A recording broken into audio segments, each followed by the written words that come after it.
to talk to you about today is integrating social and emotional learning into the curriculum and its impact on academic achievement.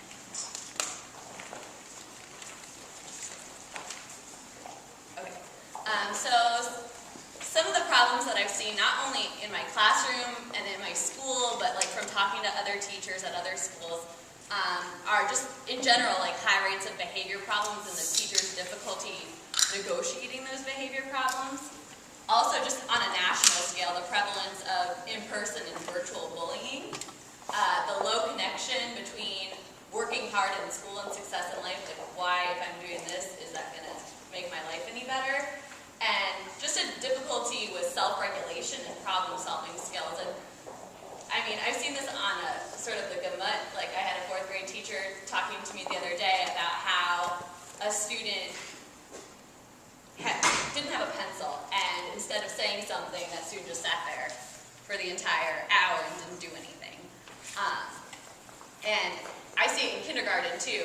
I mean, obviously I get them at pretty much the ground level. Some of them have had pre-K, some of them haven't. And really what I'm thinking is going to be a big problem solver in this department is not just teaching them positive behaviors, but teaching them how to do those behaviors. Not just rewarding positive behaviors, but teaching them how to express these behaviors. So according to the County Employee Satisfaction Survey, you can sort of see yourself that there are pretty startling numbers in terms of teacher and administrator feelings about the way that student behavior in the classroom affects academic achievement.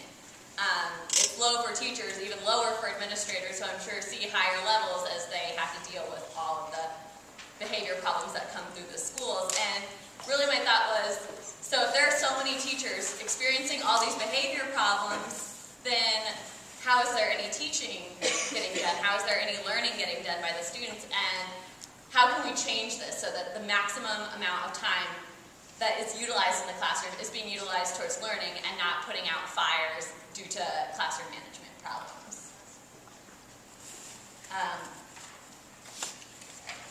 Which sort of, can you click again? Oh, leads me to this lovely graph, chart, which came out of the book Building Academic Success on Social Emotional Learning. And what I really love about this chart is it's basically a roadmap of how integrating social emotional learning into the classroom is going to lead to better academic achievement. And so the text is somewhat hard to see, so just to kind of walk you through it.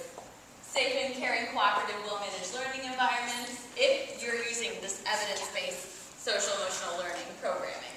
Also provides opportunities and rewards for positive behavior, which luckily we already do. We have the PGCPS system. It's great. It's got techniques for integrating rewards for positive behaviors. Taking that route alone, it theoretically creates greater attachment and engagement and commitment to school, which can lead to better academic performance and success in school and life. But what we're missing now is a key component, which is actually teaching these social and emotional learning competencies, which are listed over here. So I can very easily, at my school we use tickets as part of the PBIS, so I could very easily say, wow, you're standing in line, great, here's a ticket. But if the student behind them is playing around, they might not know why that student who's standing in front of them is getting rewarded. They see that they're getting a reward and they might change their behavior in the moment to do that, but what if that kid's not in front of them next time? Are they going to really change their behavior in the long term? So teaching these SEL competencies ultimately leads to less risky behavior and more positive behavior, which is the final component that's going to lead to the greater academic achievement. And according to the Collaborative of Academic and Social Emotional Learning, who did a study based on 27 nationwide programs that incorporated these SEL competencies into their curriculum, the schools that I'm speaking of specifically measured whether integrating these concepts had an impact on academic achievement. And it was found that 83% of schools that integrated these competencies saw academic gains. And this isn't just on an elementary level, this is sort of on a wide scale from elementary to high school. there's the number, which is great because it means that when implemented, it has the potential for very wide-scale positive change. So what's missing? As I sort of alluded to already, we have PBIS, and it's great in that it encourages teachers to acknowledge positive behavior and to reward students for exhibiting that behavior. But what's missing is actually teaching kids how to behave in this way. Teaching kids, like, if you need something, how do you ask for it? If you have a problem, how do you solve it? Let me give you an example. In my own classroom at the beginning of the year, it wasn't quite the beginning. I had a new student come in around October, and he had wanted the green crayon at his table, but another student had grabbed the green crayon. And he came up to me and he said, "Miss F, Mackay grabbed the green crayon, and I want it." And my response to him was, "I'm really sorry. What do you want to do about it?"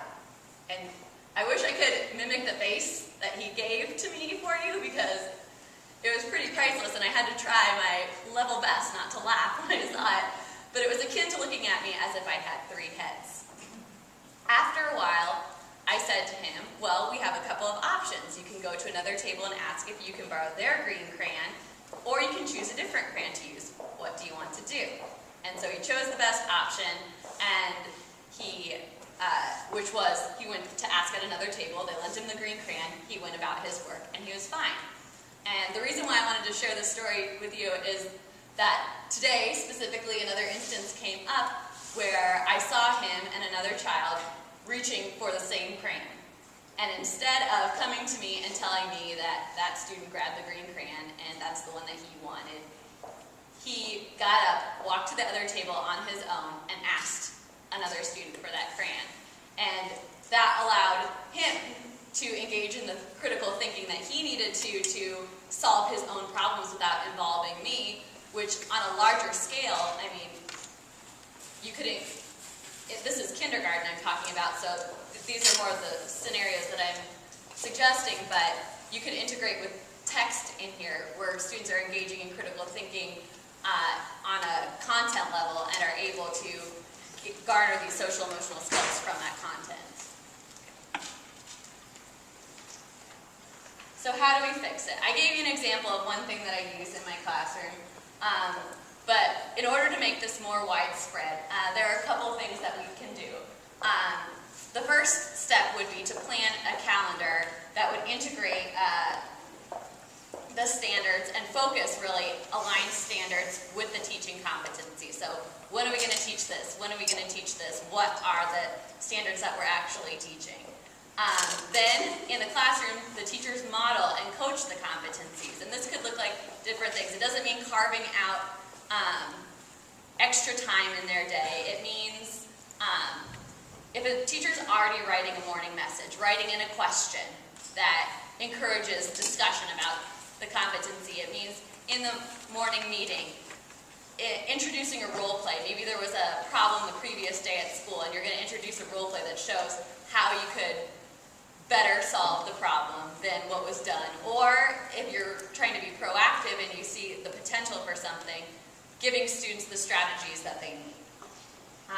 So there's a couple of ways in terms of timeline that you could do this, but in general, I think the best approach is to really do a push during the first 6 weeks of school, because that is when you're really trying to build the culture of your classroom, where the teacher's doing a lot of modeling, a lot of role-playing, a lot of giving of suggestions, so the students can really think about what their options are, and they're learning, you know, how do I exhibit the behaviors that I'm supposed to in order to do well in the classroom, which sort of goes back to the whole idea of clear expectations. You're modeling what you want them to do and showing them how to do it. Then, throughout the year, it can be integrated through morning meetings, as I said before, through centers for the younger grades, during recess. I'm a kindergarten teacher, so I tend to think in terms of small people, but in the higher grades, I could see it potentially working, as I said before, through read-alouds, through discussions, and such. And the great thing about it is that it doesn't have to be this big formal curriculum that we buy. And so I have some more slides about implementation, so if you'd like to ask me questions about that, John just told me that it was time, so I'm happy to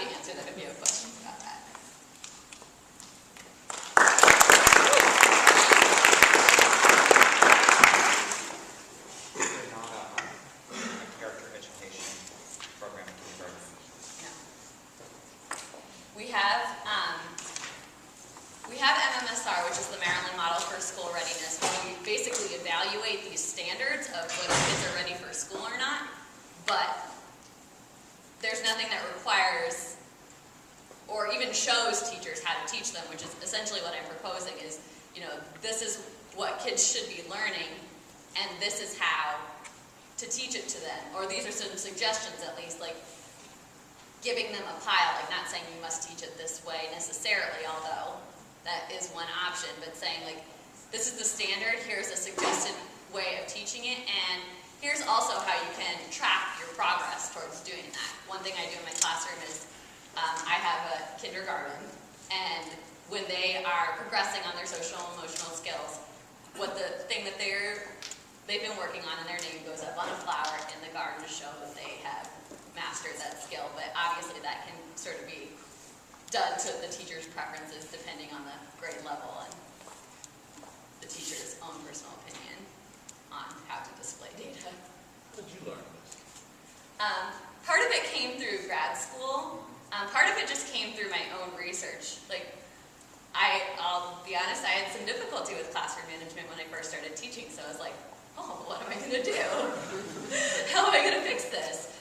And part of it I came on like through circumstance. I had a student who was diagnosed with cancer my first year of teaching, and so I was trying to figure out ways to teach kids about how to like deal with that kind of thing and how to like make sure that she still felt included and that no one was picking on her because she was suddenly going to be very different.